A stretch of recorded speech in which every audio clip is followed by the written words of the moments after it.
Okay, so lesson 9, last lesson of unit 3, we are looking at measures of spread, standard deviation. So deviation is the measure of dispersion found by calculating the distance between a data value and the mean. There are two types here. So for a population, deviation would be x minus, this is called mu. It's a Greek letter called mu. This here is a Greek letter called mu. And for a sample, it would be x minus x bar, which we know is the mean. Where mu is the population between mu equals the summation of your observations divided by the total number of observations. Okay, so remember a population would be all the people or things that you are observing. That's your population. Can't fit that there. And then a sample would be a portion of it. The larger the size of the deviation, the greater the spread of the data. Values less than the mean have negative deviations. The sum of all deviations for entire data set should be 0. Okay, so you're going to see this below. There's a lot of definitions, probably different words that you may not be familiar with, but you're going to see, we're going to calculate deviations down here below in the chart, and then the summation of that should give you 0. The standard deviation is the square root of the average of the square that each data value is from the mean. It is represented by the Greek symbol sigma, so it's a lowercase Greek letter, sigma, as opposed to the summation sign, which is capital sigma. If the standard deviation is small, then there is a little dispersion spread, and most of the data is clustered around the mean. So if I have a smaller standard deviation after I've calculated, it's pretty close to the mean there. So if I had a standard deviation of 0, it means all the data points are identical and equal to the mean. If the standard deviation is large, then the data values are widely scattered. Therefore, the smaller the standard deviation, the more compact the data is. Okay, so it'd be grouped around that mean. There are two formulas here. We have our traditional standard deviation formula, which is sigma, the square root of the summation times your observation minus the mean squared divided by n. And standard deviation for grouped data, so that's when we're looking at frequency tables. That would be the similar idea, just now we're going to incorporate the frequency, which you'll see in example 2. D, variance, the measure of dispersion found by calculating the average of squares of the deviations for each piece of data. It is represented by the Greek symbol sigma squared. So the variance, sigma squared, is the summation of the observation minus the mean squared divided by n minus 1. So this chart kind of helps organize to find all our values. We have our heights and we have the players. So we have 1, 2, 3, 4, 5, 6, 7 heights. And if we add those all up, the summation of our observations adds up to 1,155. The deviation from the mean, so first we should find the mean of this data. So if you take the mean, let's do this here.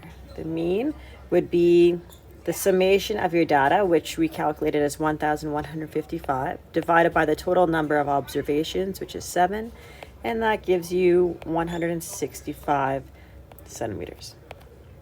Okay, so x bar is equal to 165 centimeters.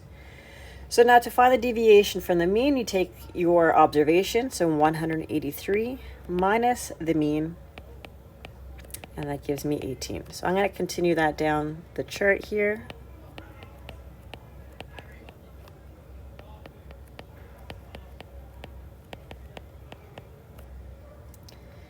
Where are we? 146.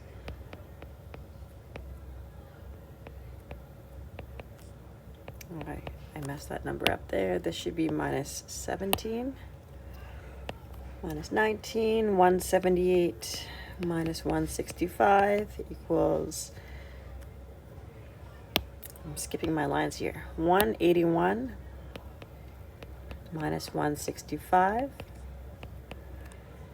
178, and 154 minus 165. Okay, so that all adds up. The sum of deviations adds up to 0. So now we're going to find our observation minus x bar squared. So we already did the bracket work already. So you just take all your observations here and you square them, deviations, and square those. 324, 0. A reminder, be careful the negatives, put them into the brackets and square it, and that gives us 289. These should all end up being positive numbers because any number squared gives you a positive answer.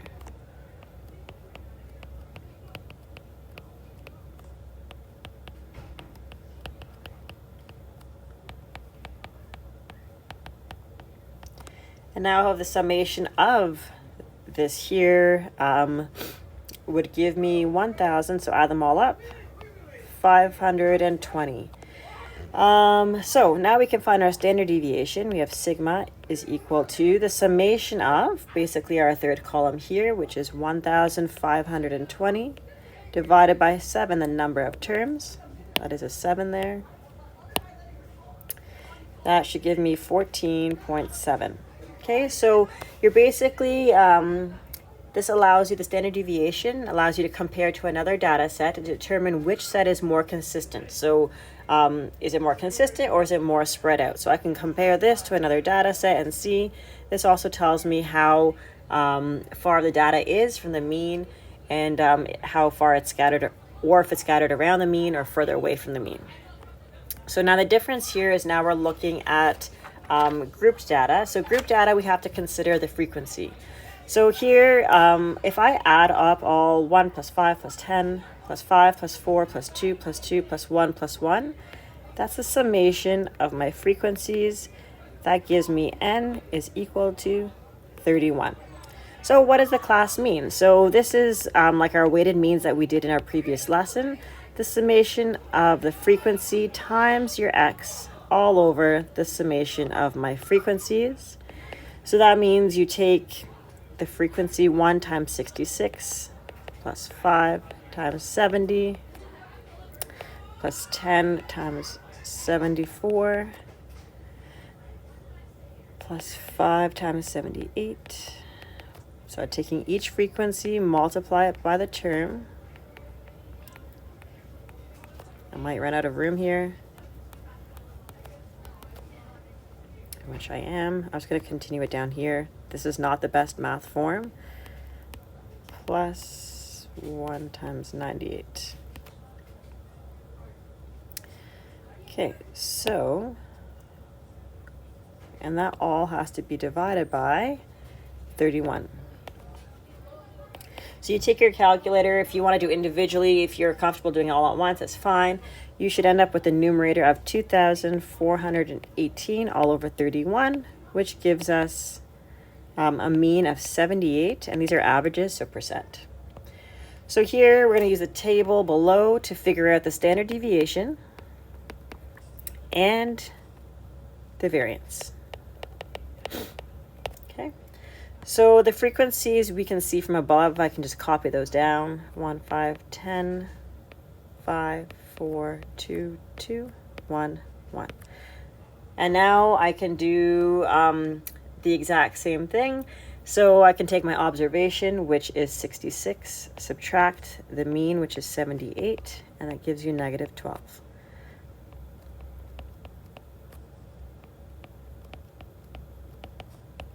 You can pause and figure these out. I'm just filling out the table here.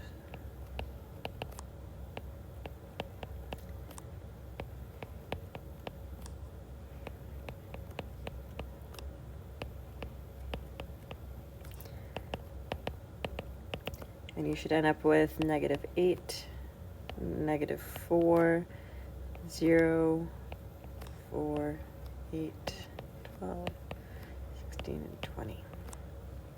Now we're going to take all those values we just found and square them. So we already have that bracket piece, negative 12 squared. Remember, that's a positive number.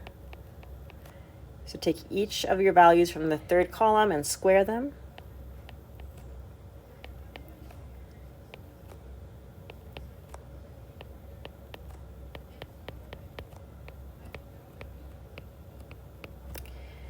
And because there's frequencies, so this here just tells me the frequency, tells me that value only for one data set. I have a frequency. It's happened more than just the once. So I have to take the value here of my observation minus the mean squared times the frequency. So I'm going to take my value from column 4 and multiply by the frequency. So I have 1 times 144, 5 times 64, and so on. So take that frequency times the calculation, because each observation is not just happening once unless it's indicated in the frequency. It's happening a variable amount of times.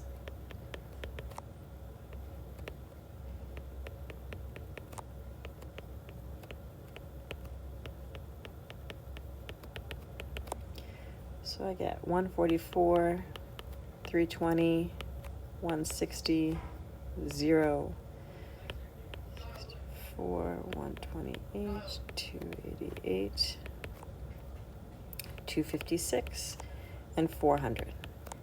Okay, so the summation here, if I add these all up, the summation of the frequency times my observation minus the mean squared, add up all these values, you should get 1,760. So now we can find our standard deviation. We have enough information now. We have sigma equals the square root of the summation times the frequency times observation minus the mean squared over n. We did a lot of the work up in the chart, which is great. The summation, which is the 1, 2, 3, 4, 5th column, is 1,760. There are 31. N is equal to 31. I wrote that up top here. So when you divide it out, you get 7.5%, because we're looking at percents. The variance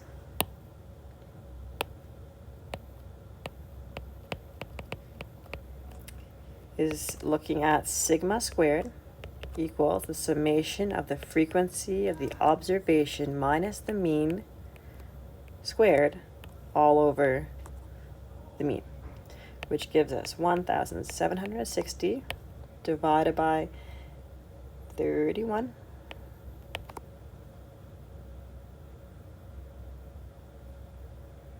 And that gives us 56.8.